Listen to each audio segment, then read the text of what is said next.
Well, that was great. What a fun run to watch. We're going to read some more donations real quick and have a couple of ads from our sponsors and such. We've got a $1,000 donation, you guys. All right. This is from Cameronoko. Warpless Warpless Relay, Jet Set Radio, Panga World, Dark Souls Block, Half-Life 2, non-stop hits. As a physician and a gamer, I look forward to all of the GDQ events. This year, I'm looking to start running, and it's all because of GDQ. Thank you to all the runners and staff.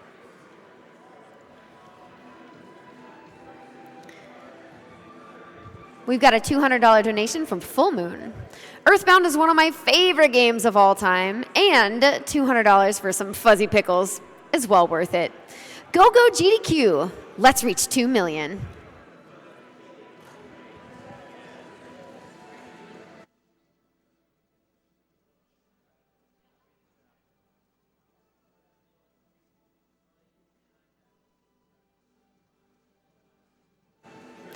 All right.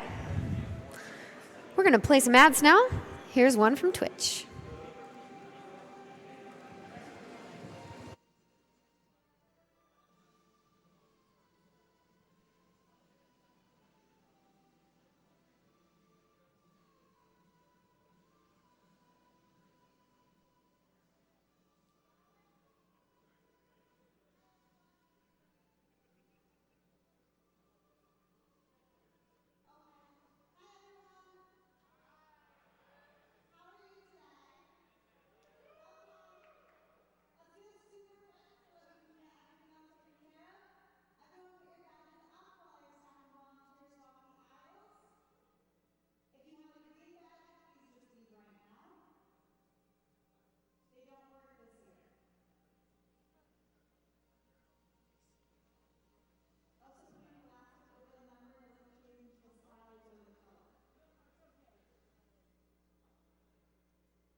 All right, guys, we're going to throw in a few more donations here.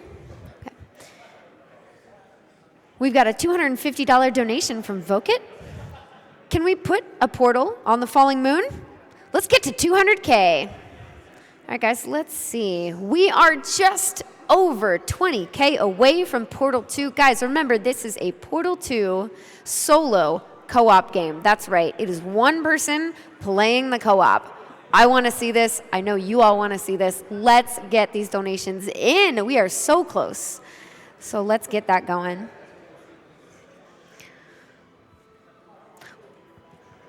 We've also got a $500 donation from Xenor.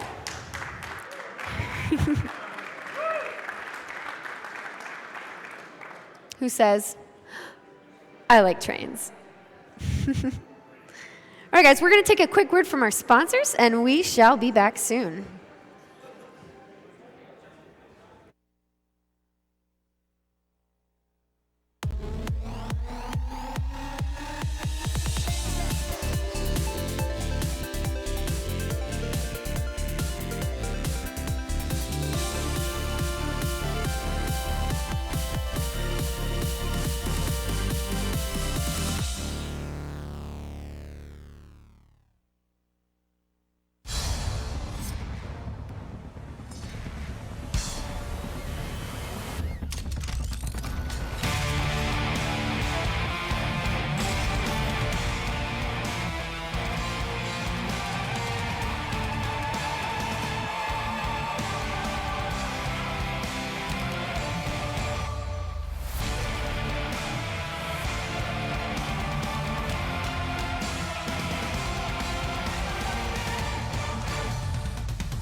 All right, SGDQ, we are setting up for Breath of the Wild right now. It's going to be coming up next. But in the meantime, I do have some donations to read.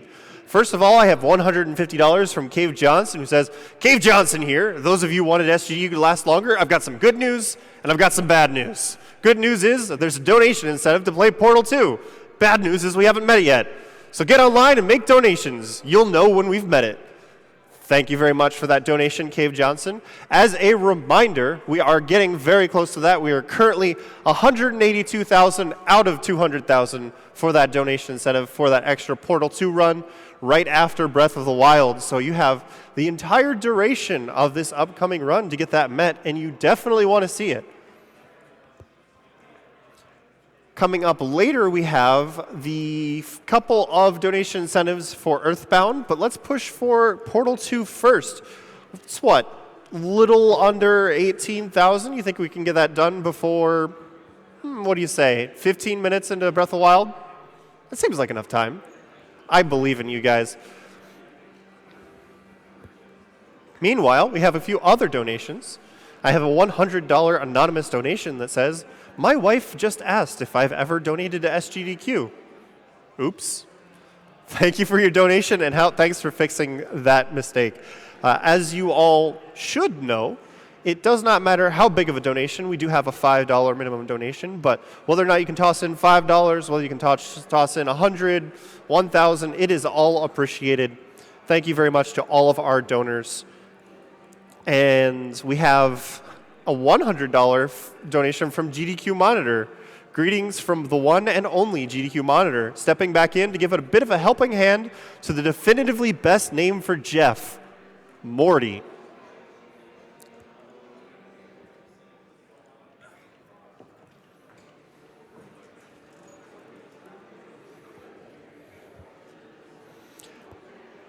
I have another donation from Cave Johnson who says, Cave Johnson here. Those idiots at Black Mesa don't want you to enter our testing facility. You are the best of the best. There's all sorts of benefits to joining our program. For instance, I have our engineers working on a penny that literally reads your thoughts. Anyways, get that donation met so you can enter our testing facility.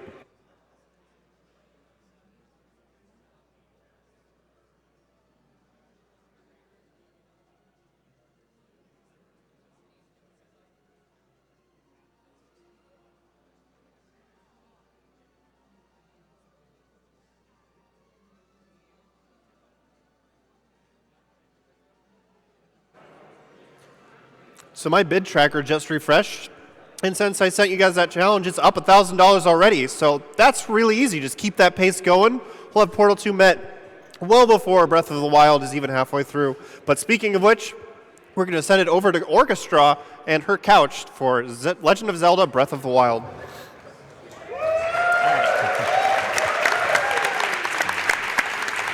All right. First off, thank you all so much for helping meet the $100,000 bonus incentive. That's super cool. I think I'm good. You want to count me down? All right. 3, 2, 1, go. All right. All right, let's go. And this is The Legend of Zelda Breath of the Wild. So right off the bat, you'll notice it says Nintendo Presente. This is in French. French is the fastest version of the language on the American version of the game. If you have European version, then German's faster for you. So there will be French voice acting and French text, and that makes it a little more interesting.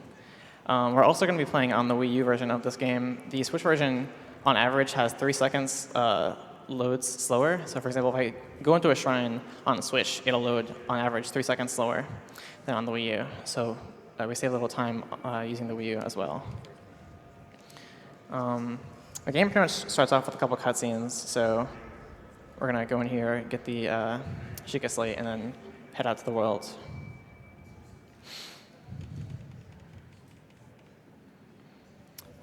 Luckily, this game has cutscene skips compared to some of the Zelda games, so right here, we can just skip a cutscene and go right into the action. So I'm going to start using a trick called whistle sprinting. You're going to see it pretty much throughout the entire run, and what it allows you to do is it allows Link to run at basically full speed without depleting his stamina meter. It works by holding down the whistle button and then mashing the B button really hard, the B button being the button used to normally run. And so you're going to see me use it going from like here to the end of the Shrine of Resurrection, going across fields, pretty much anywhere. It's a really good trick. It's also useful for climbing up mountains because since you're pressing B to mash the sprint, you also don't cling on walls because B gets you off the walls. So you see me there, I'm whistling. Although you don't hear any noise, the whistle sprinting technique does generate a loud noise to like the surroundings, like the nature and stuff. So if I whistle sprint past like some birds or bugs, they'll get scared and run away. So it actually wants to avoid whistle sprinting at the start here. And yeah. Another interesting note about whistle sprinting is that it is not the full speed that actual sprinting is. So most of the time, the most optimal thing to do is to transition in between whistle sprinting and full-on sprinting and kind of managing your stamina in that way. Correct. Yeah, you can fall into the trap of sort of just like whistle sprinting and not remembering to start sprinting again, and you can just lose like half seconds here and there. It's a very easy thing to do to want to continually whistle sprint, since it is an unlimited sprint, basically. So here I'm going to sprint out in here and almost run out of stamina. The reason being because right after this cutscene, we're going to catch a bug, and there's a tree decently far from the entrance of the shrine with a bug on it. And for some reason, he'll hear you right like near the exit of the Shrine of Resurrection. It's really weird, but like, whistling is pretty loud, so I guess it makes sense. And this view never gets old, every run. You can see everything from here. Death Mountain, the ominous tower castle. It's actually interesting.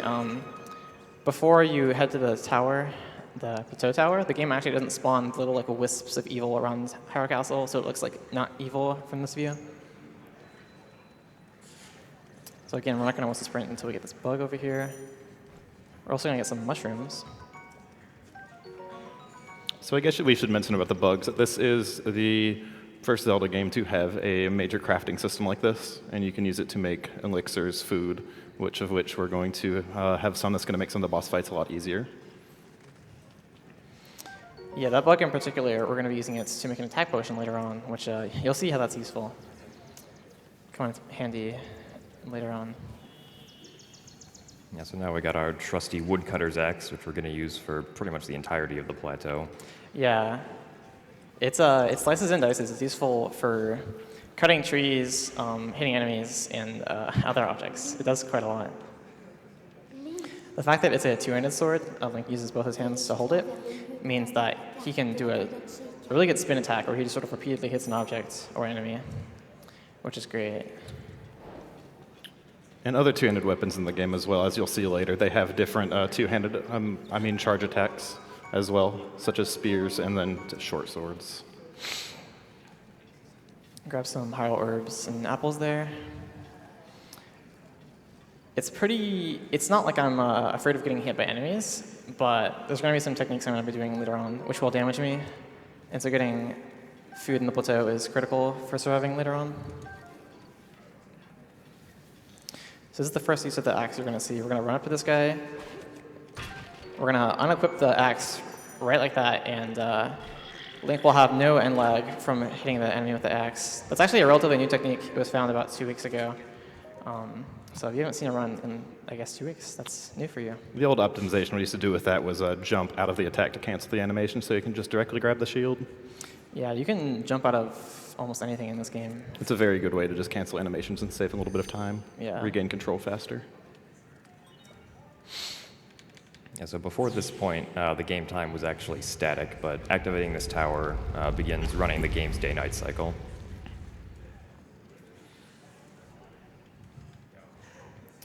Yeah, the day and night cycle isn't too important for 100% with Amiibo, but if you're doing it without that tool, then the day and night is very critical. You don't want it to be too far into the night once you finish up the plateau, because bad things will happen.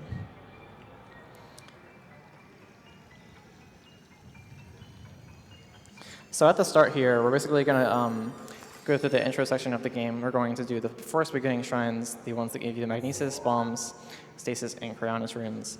And after that, of course, get the Sailcloth. These runes are basically the main tools that the game gives you for exploration. There's no more abilities that you get later on except for upgrades to them. So outside of this, these are just the main tools you have in the game. Exactly. And so now we're going to do our next big glitch. We're going to run off this tower, start throwing a sword. Oh, goodness me. Oh, okay. What you can do there, if you might have probably guessed, you can cancel the fall damage that Link would normally take from jumping off a high distance. But unfortunately, I have to use the D-pad to throw the sword. And the gamepad D-pad will occasionally just kind of freak out. I don't really understand why it happens, but it happens. Sometimes the D-pad can really mess this trick up. Yep. There we go.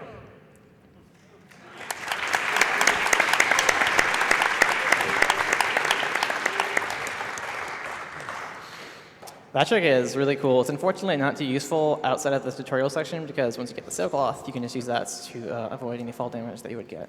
Unless you just want to look cool. Yeah. Yeah, so the way that's done is you first prep throwing the axe in the air, and then you release it right before you hit the ground, and then unequip the axe, which is what actually executes the technique. And you actually need to release the axe with a pretty decent timing, so to the point where it's not actually thrown yet. It's still in Link's possession, and you can still unequip it. Yeah, the trick has a little bit of leniency, though. If you're starting out and don't know how to time it, you can have it happen where you actually do throw the axe and then still cancel the fall damage, which can be tricky because I've had that happen and I don't know where the axe is thrown. It just sort of is gone. And the axe is pretty necessary for rest of plateau. Yeah, as well as this shield. So we're going to go right off here and do a shield surf. This is a really cool technique they gave to Link in this game. He can just sort of ride down smooth slope surfaces, so not like rocks and stuff, but like that was like grassy hill. Anything that's like grassy or snowy or sandy works really well with the shield surfing. And with the shield surfing comes the durability on the shield. It does wear away the durability of the shield when you are on grass or other surfaces like that, any surface besides sand or snow. So managing that throughout plateau is very important to keep the shield for later parts of it. Of course.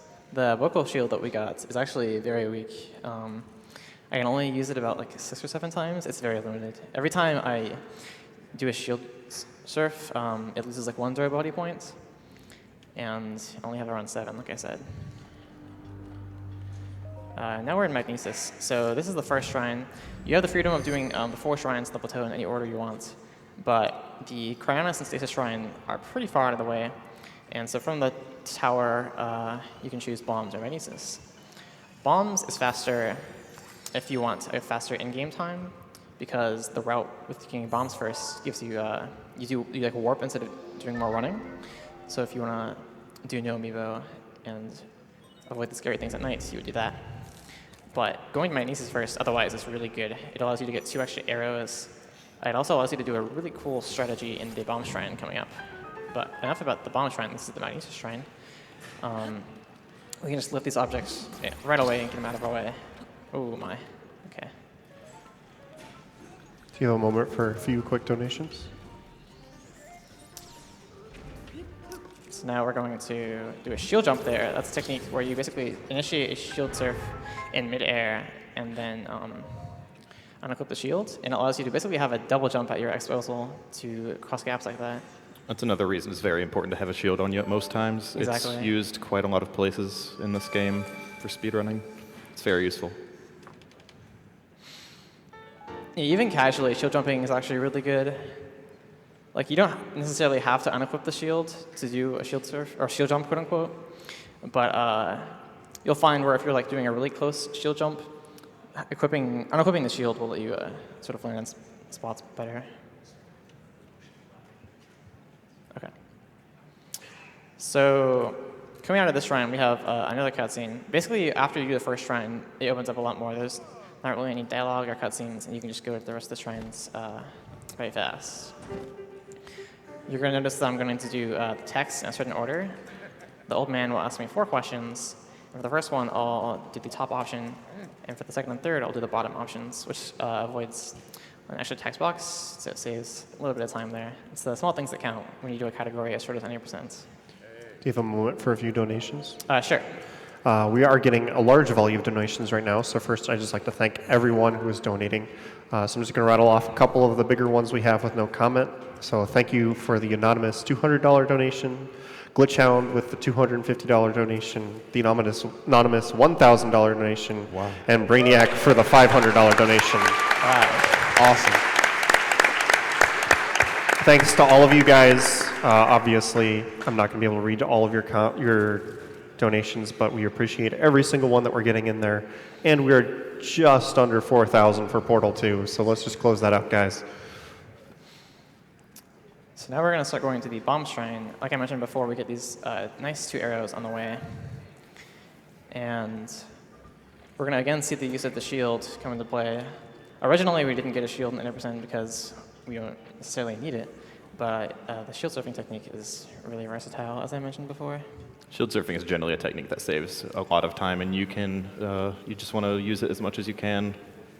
Even if you need to conserve the durability, it's very important to do that as well. Yeah. Oh, I bumped my shield a bunch. That might mess up my durability, but it should be fine. So here we're going to walk in a particular movement. If I were to be more... so if I were to fall there, I would actually trigger a cutscene where a guardian were to wake up. Both sides of the wall I just crossed are actually covered in a trigger that will activate one of 2 guardians. So that helps skip that. And so now we're going into the bomb shrine. This is a really cool shrine. It's quite short, but it can get quite technical depending on how you do it.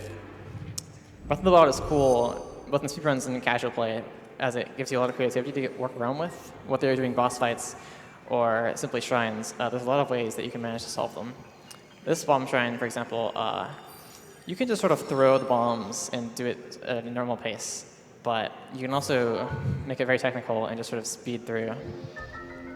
So as I mentioned before, doing Magnesis first as a shrine has the advantage of giving you access to a really cool technique in the bomb shrine. When you do a shield jump over suspended air and then, ooh, that's not what I wanted. So there I activated a glitch in Magnesis, which carried over into this shrine, which gave Link no knockback. And so you can just sort of run down there and blow yourself up and continue on. You have to wait for the bomb to recharge. I'm going to try and do a jump here. All right, awesome.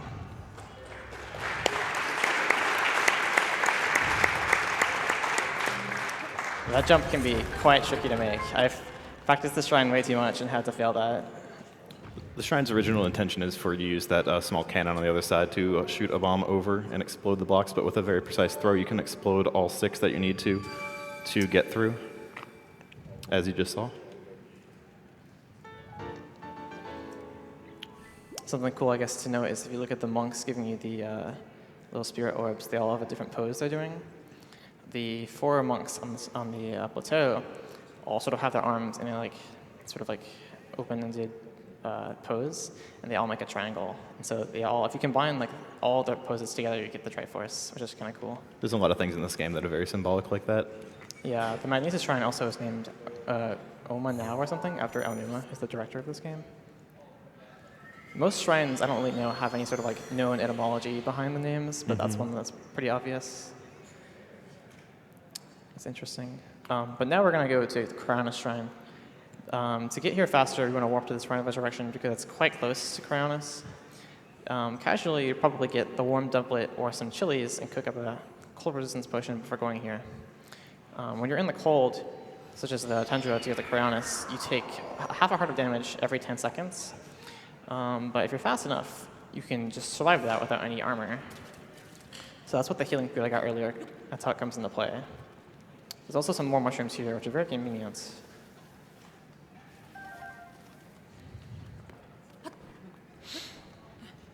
Another small optimization to mention is if you noticed when we teleported back to the Shrine of Resurrection, Orca actually crouched before pulling up the map. That basically skips the animation of Link pulling up the Sheikah Slate for the first time. Yeah, there's a flag on the plateau where if you open up this Sheikah Slate, it'll give you a big cutscene. It goes away after you get the sailcloth, which is funny. You'd expect it to always happen the first time you use it, but no, it's only during the plateau. they just, I guess, assume you've already used it. And this right here, that's a really good example of how fast shield surfing can be. Yeah, also the shield jump. The shield really is the playmaker here in this segment. Ooh, not that. I almost ate my hyrule herb. That heals 1 heart, and the mushrooms and apples heal half a heart. I'm only going to take 3 hearts of damage in this segment. And since I have 3 hearts, I only need to heal the remaining. I only need to have a little over what I need to survive, I guess. And you're going to notice here the whistle sprinting into the cliff face. And as long as you are below a certain angle, you can actually slightly run up before it'll make you fall down a little bit. And if you whistle sprint into that, it'll recharge your stamina on the way up, so you can climb longer. And as you notice, I've done a bunch of shield surfs, and my shield that can only take 7 hits has taken much more than 7, because again, in snowy and sandy areas, your shield doesn't lose any durability when it's used. And this shrine is one of the main places that we are really going to need the shield for to do a certain trick. Yeah, this whole segment, sometimes I'll accidentally lose durability to my shield earlier on in the plateau and have it break in this shrine. Spoiler alert, we're going to use the shield. And I won't have a shield for after this shrine. It's super slow. Going from the stasis shrine to crown, or going from crownos to stasis is significantly slower without a shield, at least half a minute-ish. If I could interject for a moment, I would just like to announce that Portal 2 has just been met. Awesome.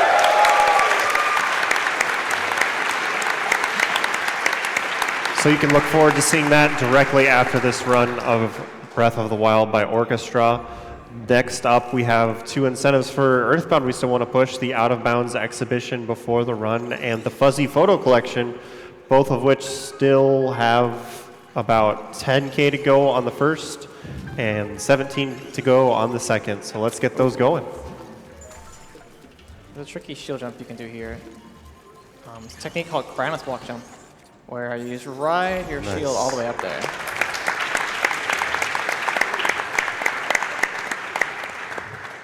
And that was a make or break. If I were to fail that a second time, I wouldn't be able to do it again, because now my shield only has 1 use left. If I use it again, on a hard surface, it'll break. And like I said before, I really need it for getting to stasis. There's actually a theoretical route that was proposed before, where you would get a speed potion for the plateau, but the shield just completely makes that not useful, because all the long walking sections on the plateau typically have somewhere you can shield surf.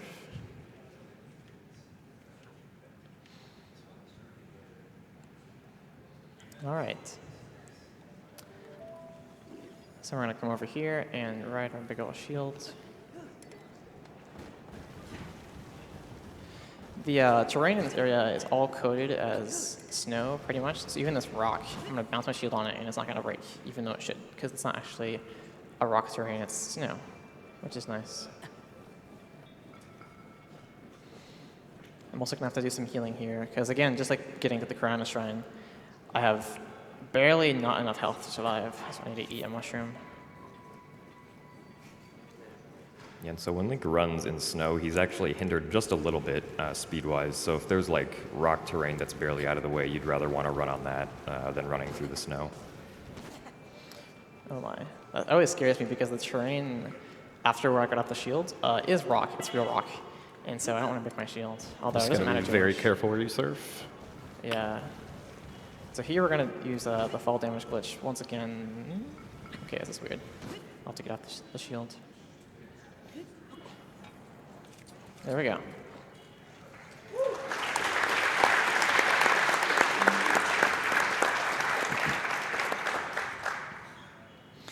So this is the final shrine on the plateau, Stasis, and the Stasis rune is a really, really good rune. It's quite versatile.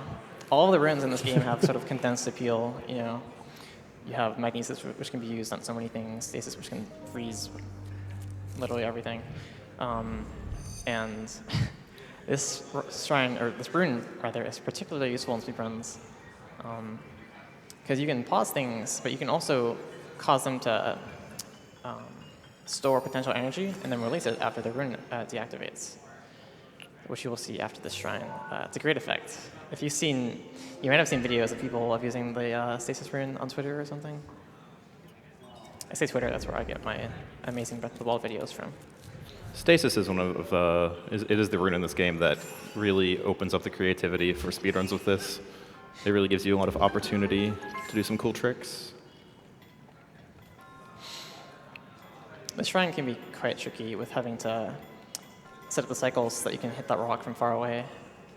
And then also we get to do this. Ooh, okay. Oof.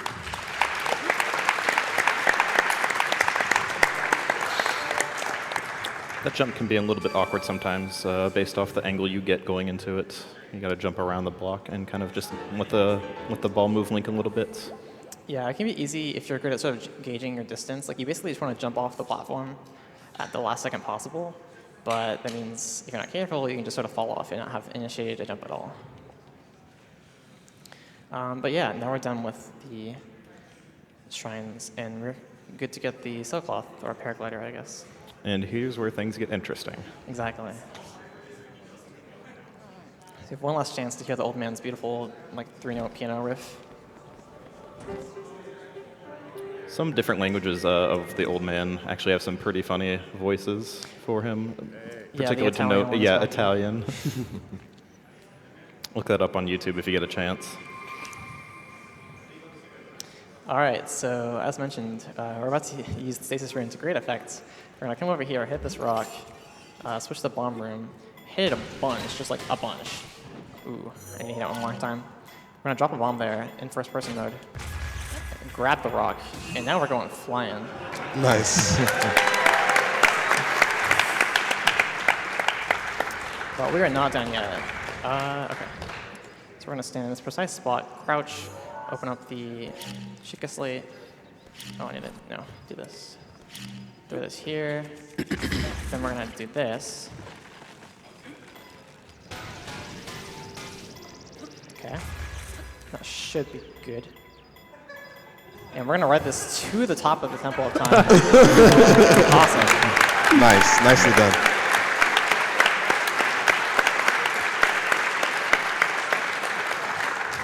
Now, as you can see, stasis is a pretty fun rune. It is. There's a lot of different ways you can use that. Any interactable object you can basically use for launching like that, and even launching himself with trees and stuff like that. Yeah, even small objects like little chests can be used. Although typically, actually no, only the middle chest is the one you can magnesis. But anyways, we have the sailcloth now, which means we're good to go to beat the whole game. So once you get off the plateau, the game gives you complete freedom to do whatever you want. You can go to a Divine Beast, you can go to a shrine, you can hear Yahaha, you can basically do whatever you want. And the way that this game was designed, the developers basically intended the final boss to be sort of rite of passage. So once the player feels that they're strong enough, they can go ahead and try and beat the game.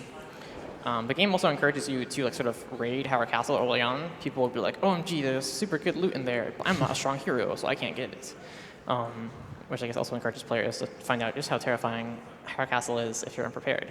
But I'm very prepared, so we're gonna go there right now. One thing to note is that I still have that knockback glitch active that I mentioned earlier, so I need to just sort of throw Link's face in the rocks. This is another application of the stasis rune called a stasis launch. By hitting yourself at just the right time, you can just go flying in the distance.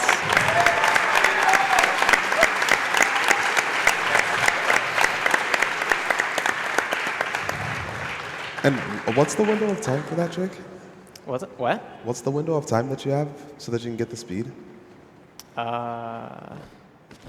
Mostly what people do is they use the little tings of stasis to actually kind of time Yeah. when they're going to jump. I know a lot of people have different timings for what they do with it. It's a pretty big window of opportunity. Enough about stasis, though. This is everybody's favorite rune, the amiibo rune. So there are a couple of amiibos I'm going to be using in this run. As mentioned, this is the horse amiibo, which lets you do a little safer of a route getting to Howard Castle. It's hitting nighttime, and I don't have to worry about Stalfos hitting me. If I didn't have an amiibo, I would have to sort of hit trees and fly all the way to Howard Castle. You'd have to do 3 launches, and Stalfos will eat you for breakfast. Once the game is past, I think 9 p.m. in game time, then they'll start spawning. It's currently like 8 p.m. It's in military time, so I have to do some conversion, some finagling. But yeah, they're about to spawn soon if I were to do that. And also using the amiibo for a horse, really, it also negates the RNG you'd have to experience for getting a horse that has good stats. Particularly speedruns obviously want one that has good speed. So the opponent one that you get from the Smash Bros. Link amiibo is 4 speed and 4 stamina. Yeah, the opponent horse is super good. She like slices and dices. There's like 3 mystical horses in this game. There's Zelda's horse, Ganon's horse, and then Link's horse. I don't know which Link's horse, just one. Horses are a thing of their own in this game. As well as the Guardians. So this guy really likes to kill me. I am alive. Ooh. Awesome. I might die. I'm alive. Okay. So I'm trying to enter the front door right now, which is quite difficult. Oh my. Okay. I fell off the horse. This is interesting.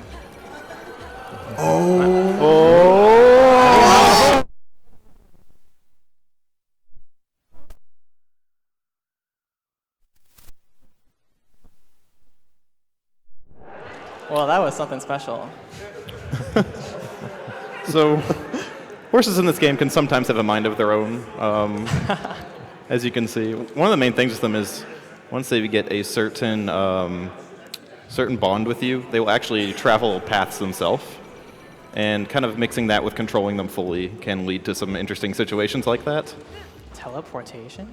So the DLC cyclists they added like last week, the game will give them to you after your first death because, I don't know, that's just when they spawn. So we're going to get all these beautiful side quests now.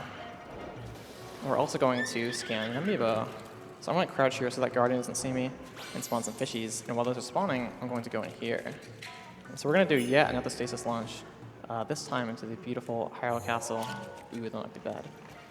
I have to aim there with a mini-map. It's kind of hard to control it.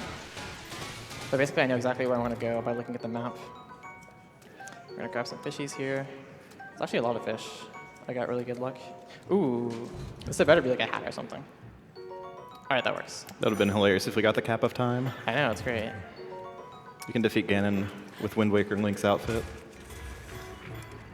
All right, so we're going to release this lab into the world and just get hit in the back. And voila, Hyrule Castle. Ooh, okay, we're good.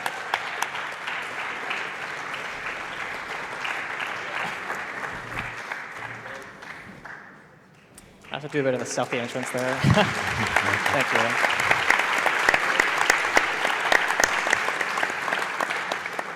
I guess some interesting things to note about the stasis launches as well is the use of the bomb in that one and the one on the plateau. It basically changes the direction of the kinetic energy from the stasis to launch you a specific angle. Yeah, you can also use arrows, which I'll show you in a little bit. It'll be fun. So now that we're in Hyrule Castle, we can go and beat the game, but I'm not quite sure enough. Their design is working quite well right now. So I need to get some loot. I need to get bananas for an attack potion. I need to get swords to hit Ganon. This is quite scary, actually. These guys love to poke Link in the butt. The spear guy especially. I'm gonna actually drop a bomb here so that they don't follow me in this room. If you don't drop a bomb there, they will sometimes chase you, sometimes not. It's hard to say. Ooh, we ran out of stamina. Is there a moment for some donations coming up? Yeah, you can give some donations now. First of all, Why Do You Look donated $1,000. Wow. Wow.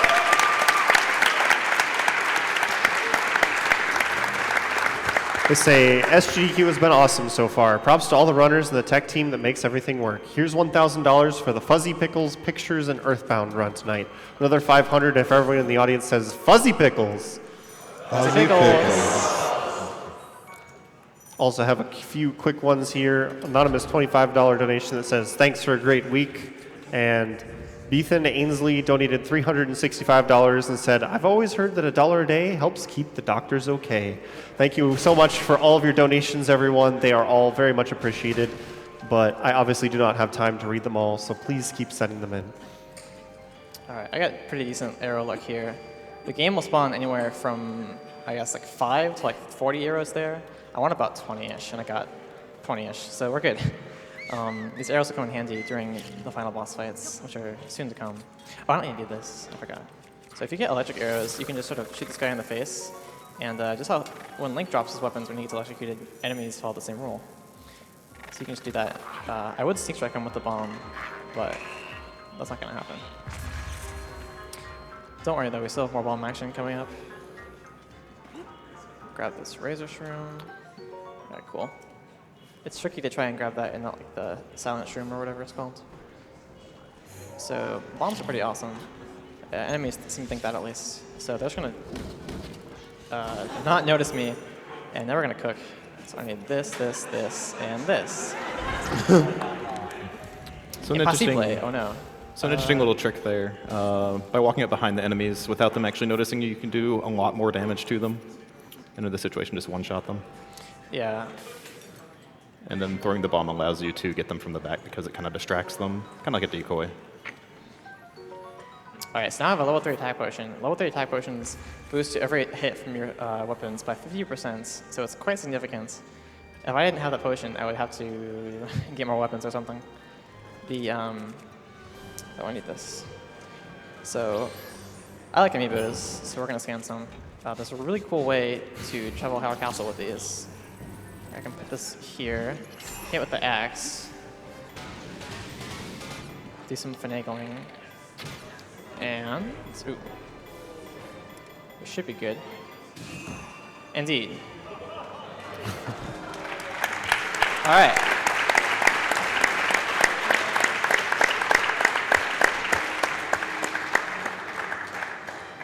So that is a type of stasis launch you can do with the amiibo boxes. You can launch them upwards and then just ride them to the top. It's quite awesome. The amiibo boxes are quite versatile. You can use them to launch horizontally or vertically, and they contain. Ooh, I'm dead. Well, that happens. That actually doesn't happen to me too often. You notice how I sort of jumped away to try and avoid the shot, but his angle was too steep for me to avoid it, I guess. Sometimes that area can put you into a really sticky situation with all the guardians floating around. Yeah, you can like headshot him if you're like good at headshots. He's quite hard to hit though. The like, little sentry guardians. I have another big donation if you have a moment. Sure. The Yeti just donated $20,000. Nice.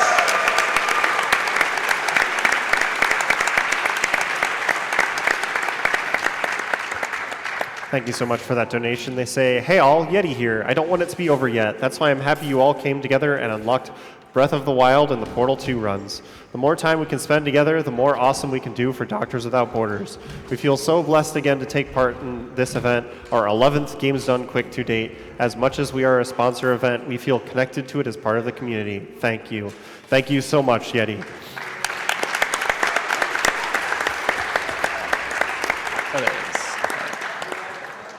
That was scary. When the moblins get close to the wall like that, it's possible that the, whatever it's called, Culver Crusher, Beast Rock, that's what that is got. It's possible that it'll actually fall out of bounds, which is quite awful. I would have to reset, because I need that sword to beat the game. Hello? Okay. Thanks. Thanks. I have no idea what's happening. Okay. Oh. It's just saying no to the amiibo. What? Oh, there we go. Okay. Okay. There's an alternative strategy to climb Howard Castle, so that's not the end of the world if that were to be not functional. Your console's like, you better not be using Amiibo. I don't know, maybe it's the interference. I am in quite the densely populated room. NFC, which you use to scan the amiibos, it's like you like touch the amiibo physically to the controller, but it's like actually wireless. So when you like are playing in Switch and put it on airplane mode, it's like, do you want NFC to be off? So I guess it could be a thing. You notice it's raining currently. For some reason, in 90%, I guess in all files, whenever you die, it has a chance of spawning rain. The game's weather isn't exactly consistent with the file they were on. So even if you press save when it's like sunny, if you like die, it might spawn you with rain, because I don't know. But welcome to the Ganon Sanctum. We're actually gonna beat the game now. So, as I mentioned, the developers made the boss fights harder depending on how much of the game you've done. And so actually we're gonna fight all 4 Divine Beasts, or all 4 Blights right now. I got good luck here. Ooh, I need this. I'm gonna change my equips real quick. All right, cool. So one Blight can spawn in 2 different spots at the start of the fight. You want him to spawn close to you because when you do that finisher, he won't topple. And he's out. A lot of the fights have 1 cycles like that where you can just clear them out super quickly. I think the only one that doesn't have a 1 cycle is like Fire Blight and like Water Blight. But yeah, those aren't Wind Blight. So Wind Blight, second phase, you want to hit him with headshots. Pretty much all the fights, you want to aim to get these headshots. When he gets hit with 3, he'll go topple. And if I can, ooh, okay. Ideally, you want to spear him before he gets up, but he was impatient. All right.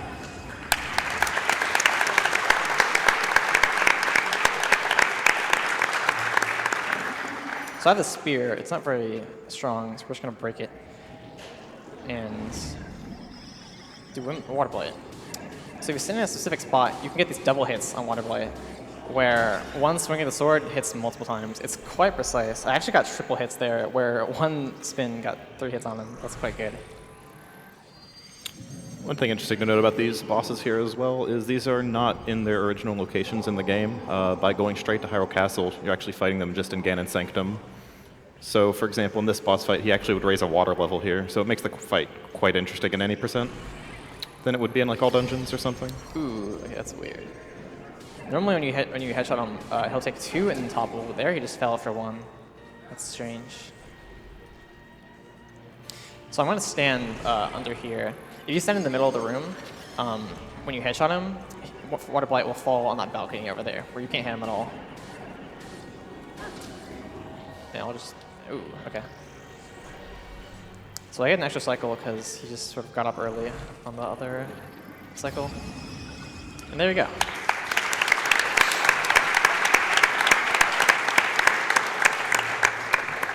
Welcome to Fire Blight. So this is the beginning of the fights that can one-shot you.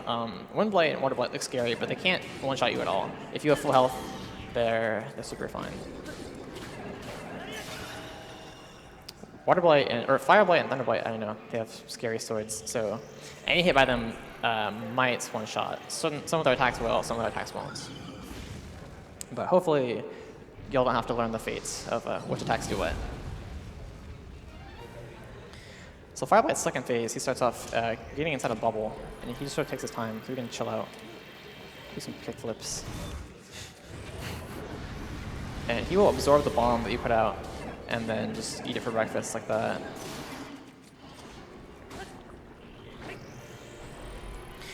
You'll notice that I'm standing opposite Fire Blight. Similarly, I did this for stasis launches earlier. Basically, hitting an object while you're facing opposite it will give you multi-hits. There you go.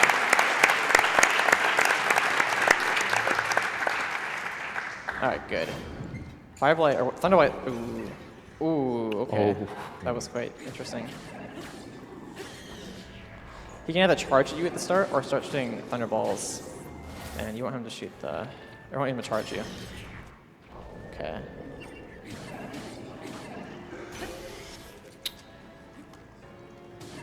So the shield that you saw him have right there, by throwing the boomerang at it, you can instantly break his shield. Typically, you can just hit it with your sword, break it in a few hits, but he actually zoomed back right there, and it's pretty nice that it just hit. Yes, boomerang is very handy. You'll see in this phase, you can do it a completely different way from how the developers intended. He always reforms his shield at the start of the phase, and he's always invincible, so even when his shield isn't actually formed, you can't hit him. So instead of hitting his little rods back at him, we're just going to break his shield and topple him again. And the way you finish this fight is quite flashy. So you spin him a little bit like this, and then break his shield, and then just slash him in the air. And there you go.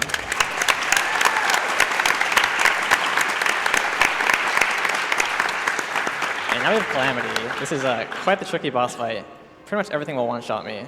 And so I'm going to be focusing on the flurry rushes and headshots here. Headshots do double damage with arrows, so they're quite important. Flurry rushes are basically a kind of like bullet time effect that happens if you dodge an attack at a very precise time. You can do them to the side, back, and also if you're in the air and you pull out your bow, it'll happen as well. So if you L-target Ganon like this, you can get it to where it's quite easy to get headshots because his head will basically be in the middle of the camera the whole time.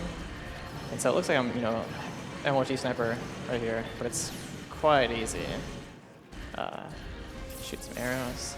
I actually need to grab this claymore over here, because I've gotten pretty much every headshot right now, which means the phase will end soon. Hey, this is enchanted.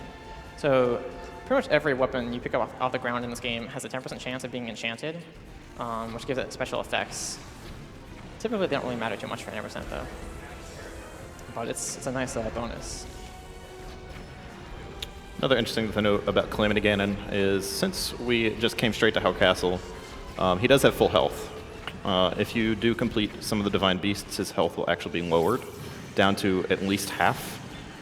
So that is another thing that makes this more difficult than any percent. All right, awesome. I hit almost every headshot there. All right, so now we're coming to the second phase of the Calamity where he's supposed to be invincible most of the time.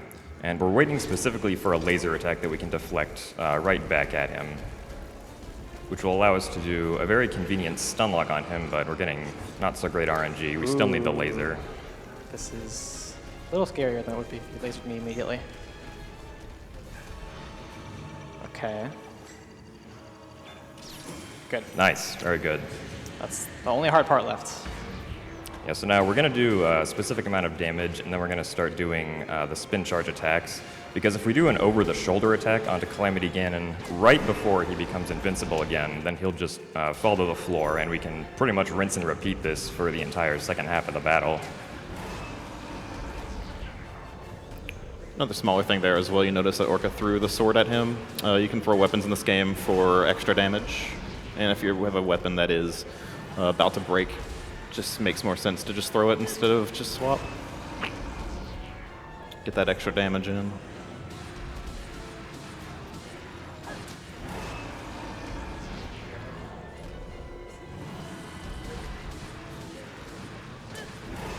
So this should be the last one.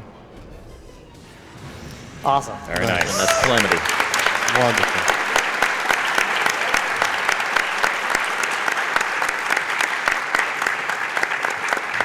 That was very good. The parries for the lasers are pretty much required for the fights, and they have a very slim frame window. If you miss the parry, then you die. So that's my one concern about this run, just missing a parry and getting hacked up. The boss rush is quite extreme. If you die to Fire Blight, Thunder Blight, Calamity, it'll spawn you at the very start of the boss rush, so it's quite punishing. This is Beast Ganon. He's pretty much a moving cutscene, and if you die, it'll spawn you at the start of this. So don't worry, he's no worry to us. So do I have a moment to clean up a few more donations? Sure. So first of all, I'd like to update you on the incentives for Earthbound. We are under 4,000 to complete the out of bounds incentive, and we need just under 15,000 more for the Fuzzy Pickles photo collection. So let's try and get both of those met before the end of Portal 2, as those both close very close to the start of Earthbound. Besides that, we've got several more donations, a lot of people cheering on the Zelda run, but I'd like to pick out just one right here. It says, Anna Klein, this Breath of the Wild is great. Thanks, Orca. Strom W donates $210, says, here's some money, the breath of my wallet. So we can just kind of chill out here while Beast Ganon does his thing. You have to wait for him to laser, and then after that, he'll become vulnerable. Generally, this boss fight is essentially a target practice. Yeah. Something tricky about these little shots, though, is that they can be quite hard to hit the hitboxes. The hitboxes are quite deceiving. It's not just merely the visual. Like, if he's moving, the hitbox will actually sort of be where the visual was. So you have to really pay attention. However, the bow of light that we get from the beginning of this fight, it shoots much more straight than a normal bow would. It doesn't have the arrow drop. Aw. Yeah, so for this fight, you have to hit 3 shots on the sides of Calamity, or the sides of Beast Ganon, and then there's going to be a belly shot that we're going to do right here, followed by the final shot. If you slow down, it can be quite easy to aim, so it's a good trick to do. Just jump off the horse and shoot. So now we're going to encore Umpu. French Zelda is pretty great. If there was a tier list of voice actors, all languages of this game, French would be very high up there. And time is at the final shot. Yes.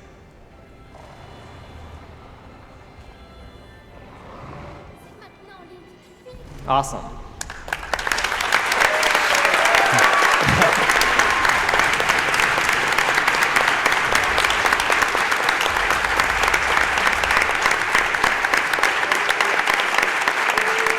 That went very well.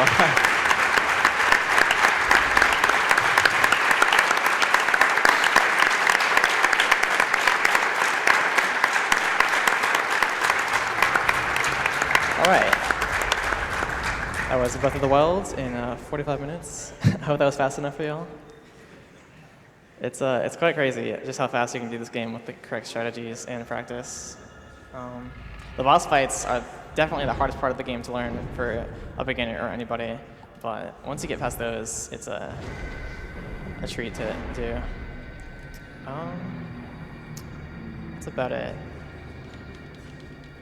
Thanks y'all for watching and giving it for intensive. Nice.